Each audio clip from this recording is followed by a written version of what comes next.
everyone, this is Jackie Williams and I'm excited to share with you today a beautiful project using the Tasteful Touches stamp set and the Tasteful Labels dies, as well as the beautiful In Good Taste papers. So this is what we're going to be making. I'm going to show you how to do the ribbon part, and then I'm also going to show you how to make a custom sized envelope.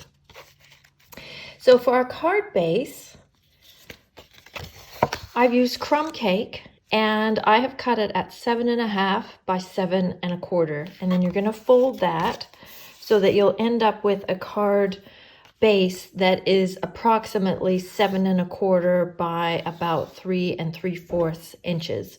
I just wanted to make a different size of a card base. And then I've cut a 3.5 inches by 7 inches piece of the Designer Series paper, the In Good Taste paper. And you can choose any print that you like, whether you want a darker print or lighter print. I've chosen the one that's the white embossing paste. And the first thing I'm going to do to this is actually just crinkle it up some more. Now you could run it through the Old World paper embossing folder if you want crinkles, but in a more controlled manner.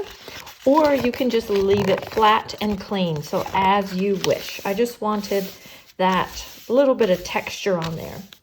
And then the next thing I'm going to do is just add a little bit of gold embossing powder just along these bottom edges. And how I'll do that is I'll grab my Versamark and just brush those along. And I'm not being really specific about where it's going, but just along those bottom areas. Then I'm going to put gold powder on that and heat it. Okay, so now I'm going to end up with something that looks like this. You can see there's just a little bit of gold powder there along the bottom. Now you can skip that part, or you can put more on there, put it around all 4 edges, however you want your project to look.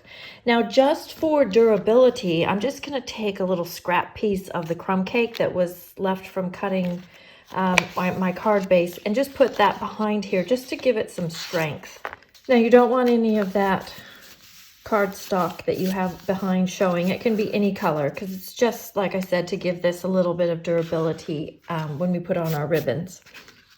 Okay, then the next step is we want to create our label. So I have cut that using the Tasteful Labels dies, and I've just chosen a medium darkness of one of the wood prints. And again, I've cut that out of the paper, and then I did cut that out of some scrap crumb cake as well and doubled it just so that it was a little more sturdy.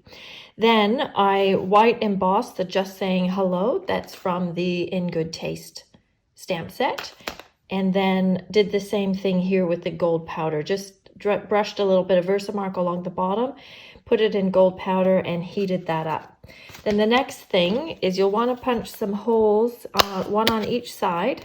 I just have an 1/8 inch hole punch, kind of a standard desk accessory, but if you don't have that, then slightly larger or slightly smaller will work as well. Then we're just going to put this, go ahead and put this on with dimensionals. And decide where you want it, whether you want it in the middle or to the left-hand side or to the right-hand side. And just go ahead and stick that on. Now, this one I use the Rococo Rose metallic ribbon, but I thought since I'm doing another one, might as well mix it up and just try something different. So I'm going to use the Pool Party sheer ribbon. So it will be quite a different look, not only a different color, but it's going to be sheer. So I'm just going to cut off a couple of inches here and go ahead and thread that through the hole. Now, you may prefer to do this before you stick the label down, but I find it's actually just as easy to do it after. So I'm just going to double it over like that, and it's a little bit longer so it goes past the edge of my card. And then I'm just going to do the same over here on this side.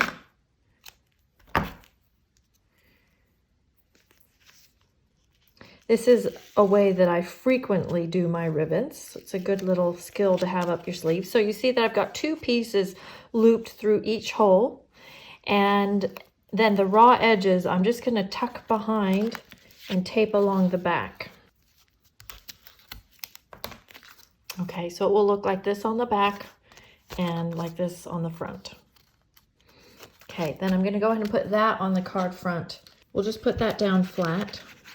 You could put it up on dimensionals if you preferred.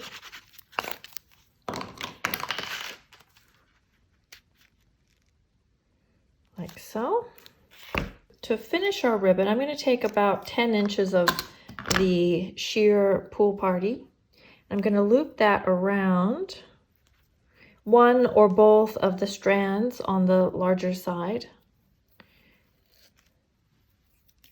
and tie that into a knot. And then just go ahead and tie your bow however you learned how to tie bows. I learned it by making 2 loops and just knotting them again. And then from there,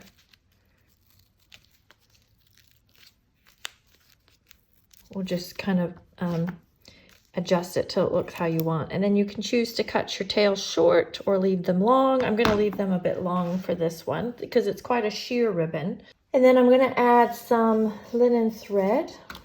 So I'll just tuck that underneath. Oops, just underneath the bow.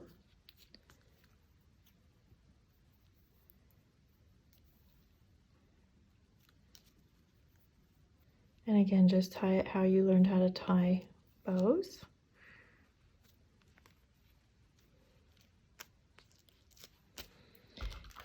And then cut those tails to the length that you would like them to be. And don't be shy to use a little glue dot or even a little Tombow glue if you feel like you need to tell those tails where to go. Then the next thing I'm going to add are some of these In Good Taste wooden elements. So you get several sheets of the leaves and these little branches, and then you get some sheets of dots and little X's. Okay, now you can use glue dots with these, or you can use a few little dots of the Tombow glue, whichever you prefer. And I'm just going to tuck those in underneath the bow. And I found that these kind of tucked in underneath the label as well, and making sure that little stem is underneath the knot so it's not showing. And just put a little glue on this one. Now this one, they're all facing the same way. So you'll want to kind of turn it so that it's framing your label. So it might look something like that. Then the last thing, we have some self-adhesive sequins in the catalog now. These are with the Artistry Bloom Suite, but you know, they're standard colors, so you can use them with any of the suites. So we'll use the blue ones, and the great thing is they already have adhesive on them. So I'm going to tuck these large ones. I felt were a little bit too large, so if you can kind of tuck them up underneath your elements to make them not feel quite so big. And then we're going to just mix in some of the small pearls. Actually, I've got some of the medium ones to go with that larger sequin.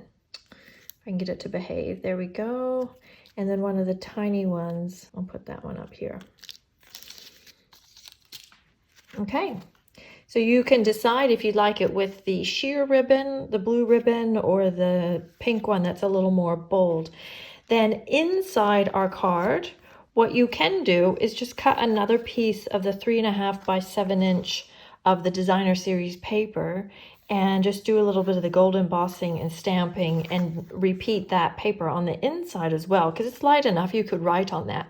Or if you don't want to or wish to preserve your printed paper, you can just use the Whisper White as well. Now let's do our envelope. You will need a piece that is 8.5 inches by 8.25 if you have European or South Pacific sizes. I mean 8 1/8, sorry. Or 8.5 by 8.25 if you have US sizes. So basically the width of your cardstock. So I have the 8.5 by 8.25. So basically what I do, this is the 8.5 width. So you can see that it's 8.5 to the on the scoring board. So basically what I do is I put my card about in the middle, and then I just score it along each side, but not right up close to the card. Hopefully you can see that. You want to give it a little bit of breathing room because there is some thickness to the card. So I've scored it here at 2.25 and 6 3/8, but it can be one way or the other. But you want to give yourself, if your card is 3 3/4 inches wide, you'll want to give yourself at least 4 inches of space in the middle. And then I have just rotated it the other way to create a little flap at the bottom and then a little flap at the top. I would have actually preferred a larger flap at the top, but I was limited to the width of my cardstock. So we'll just go with this. But that's the concept of how you make an envelope. But your measurements again are written right here. You cut it to 8.5 wide. I mean, 8.5 by the width of your cardstock, whatever it is. And then you score it 2 1/4, 6 3/8, rotate it 90 degrees, score it at 8 1/2 of an inch, sorry. Then what we'll do is just cut these 4 corners off. And I am choosing to taper these ends of these little flaps. You can or not. You could also, if you wanted this flap to be larger, you could also add a second piece onto this. Just adhere something to that to make it longer. Okay, then basically we're going to fold up our bottom flap. And I think it's just wide enough to accommodate a piece of our tear tape, which is why I made it the size that it is. And then we're going to fold over one flap.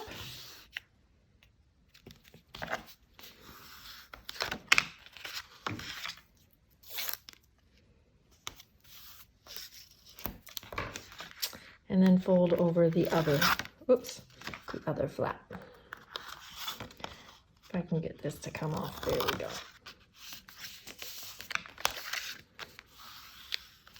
Okay, then we just have a tiny little flap for closing at the top, which you could close with washi tape, or you could seal it shut, or you could create a little tie embellishment as you wish. But before we go any further, what we'll do is stamp that with some of the pretty images from the In Good Taste suite. And then we can add some on this little flap as well, might as well.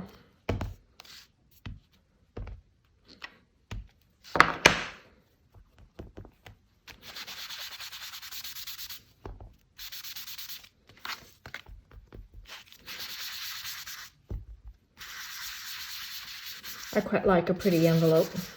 And in fact, I'm going to do the back as well.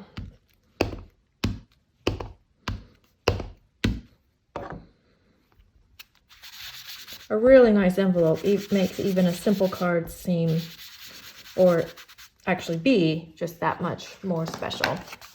Okay, so there's the back of our envelope and the front of our card. And there you go. So I hope you've enjoyed this, and I'd love to see what you make inspired by this project. Thanks for watching. This is Jackie Williams. Bye-bye.